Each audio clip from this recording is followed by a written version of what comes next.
Is Ghosts of Saltmarsh worth buying? Now the answer to that question depends on how you plan on using the book, because here's the thing, there's more to this book than just pre-made adventures.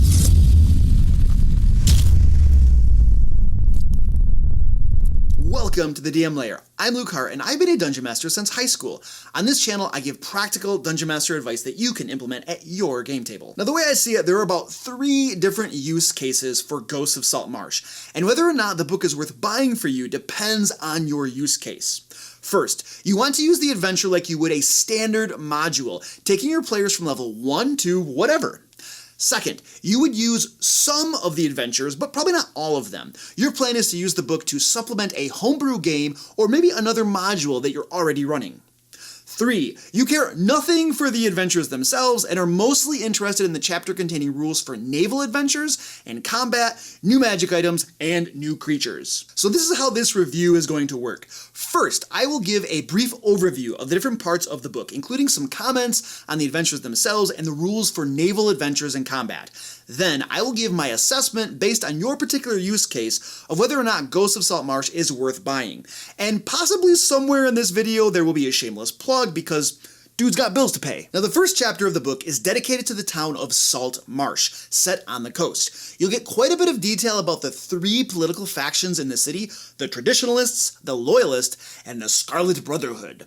Now, there's some pretty good information here that could even be repurposed for another town or city where you want to introduce political elements. Now, descriptions of the city itself, the actual buildings, businesses, and whatnot in Saltmarsh is, well, passable. It's not horrible by any means, but I got some gripes. For instance, for some of the families detailed, they don't even tell you the names of anyone in the families. Like, we get a family name, but nothing else. That means you'll need to do some work before using the town, which kind of stinks. I get that they can't anticipate every need a Dungeon Master may have, but names of people and families important enough to get an entry seems pretty basic. Then, the book goes on to detail the Saltmarsh region itself. This I really like. There's just enough description of the points of interest to jumpstart a Dungeon Master's imagination for some neat homebrew adventures. And call me old school, but I love the hex map. And what would be a hex map if we didn't have random encounters to go along with it? There are random encounter tables for different regions of the hex map, including the coast and sea. I don't know why, but there's just something about a hex map and random encounters that makes me geek out. It's just cool to me. Now, something really cool that they did here was to tie in the character backgrounds from the player's handbook to Saltmarsh. For instance, if you are a criminal, it gives suggestions for how that background might fit into the setting. There are also some new backgrounds such as Fisher and Marine. Alright, now let's talk about the adventures themselves. First, a quick overview of the levels they are made for. The Sinister Secret of Saltmarsh is for level 1 to 2. Danger at Dunwater, level 3. Salvage Operation, level 4. Isle of the Abbey, level 5. The Final Enemy, level 7. And Tamarot's Fate, Tamarot? I don't know how to pronounce that. Level 9, and the Styes, level 11. This means that there are no adventures for levels 6, 8, 10, 12, and of course beyond. Also, it is worth noting that while half of the adventures are pretty beefy, a couple of them are really quite short, perhaps not even long enough to gain a level from. What this means then is that if you are looking to solely use the adventures from this book for your group, it probably won't work out very well. You will need to supplement it with either homebrew adventures or adventures from another book, such as Tales from the Yawning Portal. Now, to be clear, this is not a negative point I'm making. Ghosts of Saltmarsh was designed this way and clearly states that, even recommending you use Tales from the Yawning Portal to fill in the gaps. However, since there are adventures for levels 1 through 5, you could use it to kick off a new campaign. By the way, in addition to making videos, I also publish inexpensive and even free D&D adventures over on DriveThruRPG. If you're looking for something that won't cost you as much as a full-blown module, or just a way to support the channel, check them out down at the link in the description. See, I told you there would be a shameless plug somewhere in this video. Now, thoughts about the adventures themselves. I don't know how much value there is in my telling you whether I think the adventures sound fun or interesting, as opinions will widely vary on that sort of thing.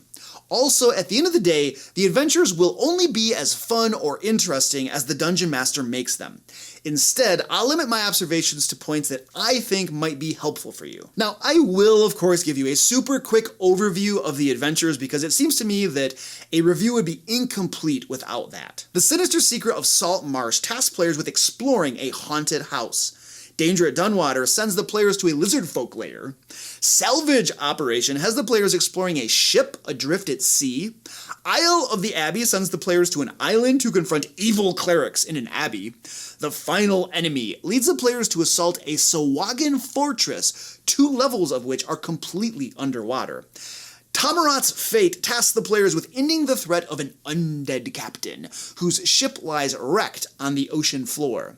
And finally, The Styes pits the players against a foul aboleth.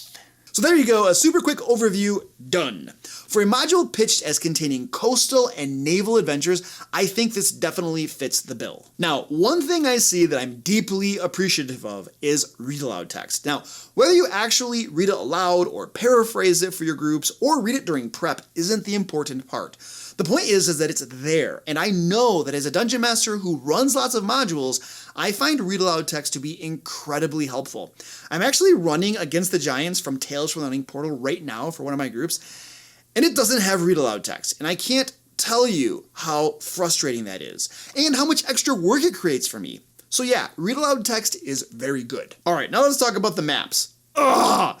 Why? I mean, why? Why black and white maps? Earlier modules had full color maps. Princes of the Apocalypse, Tales from the Unofficial Portal. I mean, come on, Wizards of the Coast. Are you having to cut back on the art budget or something? Or are you planning on releasing a full color map pack for a separate purchase? At any rate, the maps are better than those in Dungeon and Mage, in my opinion, because those were really kind of drab. But at least the maps are functional, which is basically the bare minimum requirement for maps, right? Another important consideration for me is usability. Is the book organized and laid out in a way that is going to make it as easy as possible for me to run the adventures? Or am I going to be confused and hunting for information either during prep or during gameplay?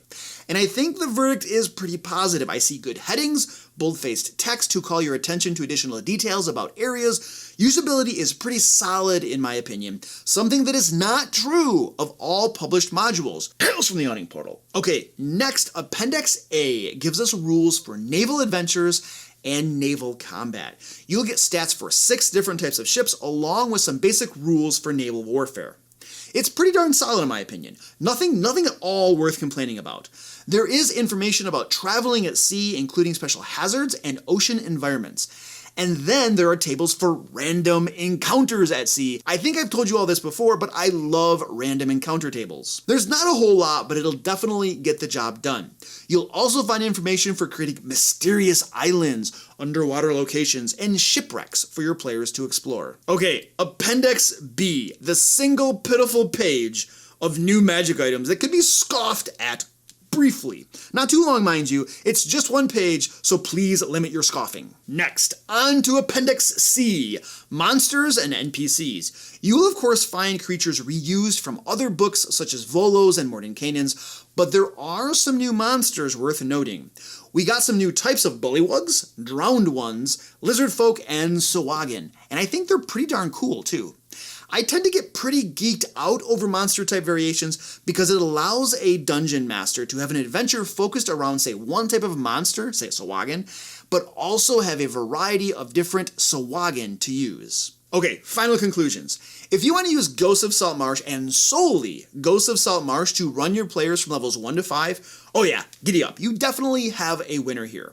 But if you're looking to use it from levels 1 to 10 or so, you're going to have a bunch of level gaps to fill in. So it'd only be worth buying if you plan to homebrew a bit or supplement with adventures from a different module. Now, if you want to pick and choose some adventures to drop into a homebrew game or another module you're running, yes, you want this book. Buy it, you won't regret it. I kind of feel like after a statement like that, I need to have some sort of legal disclaimer or something. Oh well. Now, if you want rules for naval adventures and combat, new magic items, and new creatures, I'm kind of on the fence with this one. If you're running a nautical campaign, then you'll probably get some good value out of the book. But even then, you'd only be using a fraction of the book. Now, to keep a clean conscience, I'd probably have to say pass, even though I think the nautical rules and new creatures are pretty darn solid. Overall, I like Ghosts of Saltmarsh. My only regret in buying the book, because apparently I'm not a big enough YouTuber at this point for Wizards to send me free copies, is that I won't be able to run the adventures in it for my groups until they finish their current campaigns. Let us know what you think. Is Ghosts of Saltmarsh worth buying, and why or why not? Now, if you're interested in learning more about Waterdeep, Dungeon of the Mad Mage, check out my review right here. Or for a bunch of tips on how to make traps not suck quite so much, check out that video right there. And until next time, let's play D&D.